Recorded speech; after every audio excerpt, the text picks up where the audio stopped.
தேசிய முற்போக்கு திராவிட கழகம் தேனி மாவட்டத்தின் சார்பாக தேனி மாவட்ட நிர்வாகிகள் அனைவரும்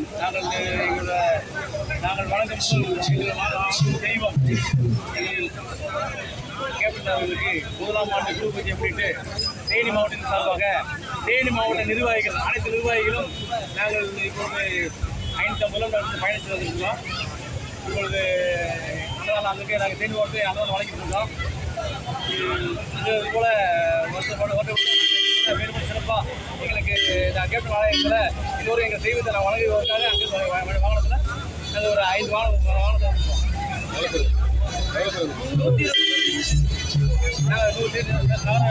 மாவட்ட நிர்வாகிகள் 120 பேர்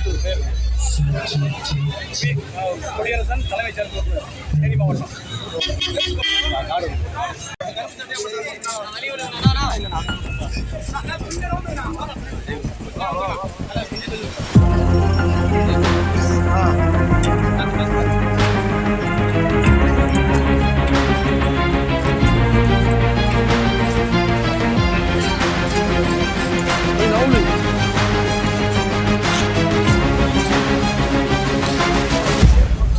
புதுக்கோட்டை மாவட்டம்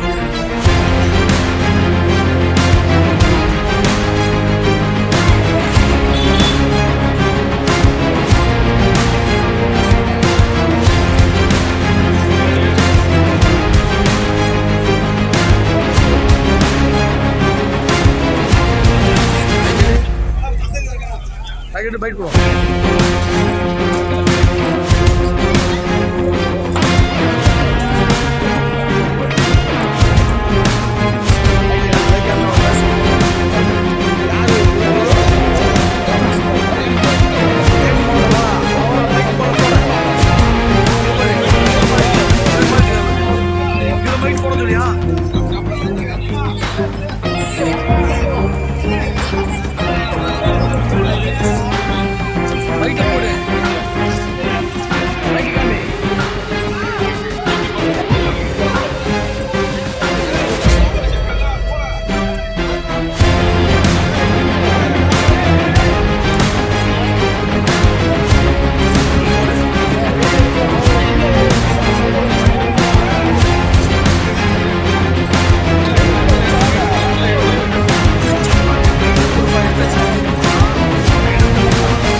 என்ன மாநிலம் வரீங்க, என்ன எது பேர், எவ்வளோ பேர் வந்துருக்கீங்க?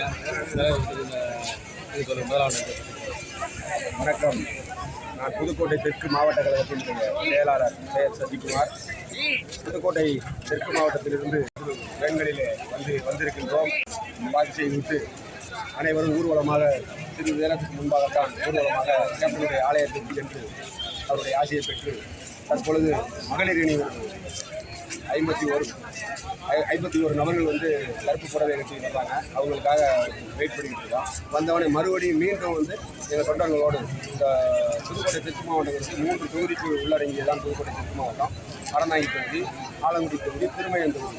இந்த 3 தொகுதிகளுக்கு உட்பட்ட ஒன்றிய நகர பேரூர் கழக செயலாளர்கள் அவர்கள் அந்தந்த ஒன்றியத்திலிருந்து 2க்கும் மேற்பட்ட வாகனங்களோடு இன்று வந்து தலைவர் கேப்டன் அவர்களை கடவுள் கேப்டன் அவர்களை தரிசிக்க வேண்டும் என்பதற்காகவே நாங்கள் புதுக்கோட்டை மாவட்டத்திலிருந்து வந்திருக்கின்றோம்.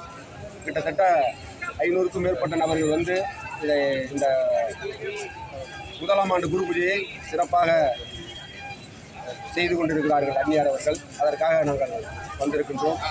ஆகையால் இது மட்டுமல்ல, வருடம் இந்த குரு பூஜை மிக சிறப்பாக நடைபெற வேண்டும். எங்களுக்கு கடவுளாகவே காட்சியளிக்கின்ற கேப்டன் அவர்கள் எங்களுக்கு கேட்ட வரங்களை வாரி வாரி கொடுத்து கொண்டிருக்கின்றார். அந்த மனித தெய்வம் தற்பொழுது கடவுளாக மாறிவிட்டது. இன்று மட்டுமல்ல, என்றென்றும் நாங்கள் கேப்டனுடைய தொண்டனாக இருப்பதிலே பெருமகிழ்ச்சி அடைகின்றோம். இப்பேற்பட்ட ஒரு தங்க தலைவனை நாங்கள் தேர்ந்தெடுத்ததற்கு உண்மையிலேயே பெருமைப்படுகின்றோம். எப்பொழுதும் கேப்டனுடைய தொண்டனாக அவரை பூசிக்கின்ற பக்தனாக புதுக்கோட்டை தெற்கு மாவட்டத்தைச் சேர்ந்த அத்தனை ஒன்றிய நகர பேரூர் கழக செயலாளர்கள், தொண்டர்கள், தோழர்கள், அணி நிர்வாகிகள், தொழிற்சங்க நிர்வாகிகள் என அவரவரும் ₹1 கூட கட்சியிலிருந்து கொடுக்காமல் தன் சொந்த பணத்தை செலவு செய்து வந்திருக்கிறதை நினைத்தால் உண்மையிலேயே கேப்டனை ஒரு தலைவனாக ஏற்றதற்கு உண்மையிலேயே நாங்கள் புண்ணியம் செய்திருக்க வேண்டும் என்று புதுக்கோட்டை தெற்கு மாவட்டத்தின் சார்பாக, அதேபோல வருகின்ற சட்டமன்ற தேர்தலிலே அனைத்து இந்திய அண்ணா திராவிட முன்னேற்ற கழகத்தோடு நாங்கள் கூட்டணியாக களங்காண இருக்கின்றோம். இந்த ஆளும் திராவிட முன்னேற்ற கழக அரசு இந்த பேரணியை கூட சரியாக நடத்த விடாமல் எங்களை வஞ்சித்துக் கொண்டிருக்கிறது. சரியான பாடத்தை வருகின்ற 2026 சட்டமன்ற தேர்தலிலே சரியான பாடத்தை தேசிய முற்போக்கு திராவிட கழகம் எந்த கூட்டணியில் இருக்கிறதோ அந்த கூட்டணி வெற்றி பெற்று அந்த கூட்டணியை சேர்ந்தவர்கள் முதலமைச்சராக வருவார்கள். அது வெகு தூரமல்ல, இன்னும் ஒரு சில மாதங்களிலே அதுக்கான பணிகள் தொடரும். ஆகையால் இந்த ஆளும் அராஜக அரசை புதுக்கோட்டை தெற்கு மாவட்டத்தின் சார்பாக வன்மையாக கண்டிக்கின்றோம். அமைதியாக பேரணி நடத்துவதற்கு அனுமதி கொடுக்காமல் எங்களை அலக்களிக்கிறார்கள். லட்ச தொண்டர்கள் இன்று வரை இப்போ உள்ளவரை நியூஸ் இதுவரைக்கும் வந்திருக்கு. கிட்டத்தட்ட 5 லட்சத்துக்கு மேலே இங்கே பக்தர்கள் வந்திருக்காங்க அப்படின்னு பார்க்கும்போது எங்களுக்கு மிக எழுச்சியாக இருக்குது. தலைவர் இருந்த போதும் இல்லாத போதும் இந்த தேசிய முற்போக்கு திராவிட கழகத்தை கடவுளாக இருந்து ஆசீர்வதிக்கிறார் என்பதை நினைக்கும் பொழுது நாங்கள் பெருமைப்படுகின்றோம். அவரை கடவுளாக தலைவனாக ஏற்றதற்கு புதுக்கோட்டை தெற்கு மாவட்டத்திலிருந்து சசிகுமார், மாவட்ட கழக செயலாளர்.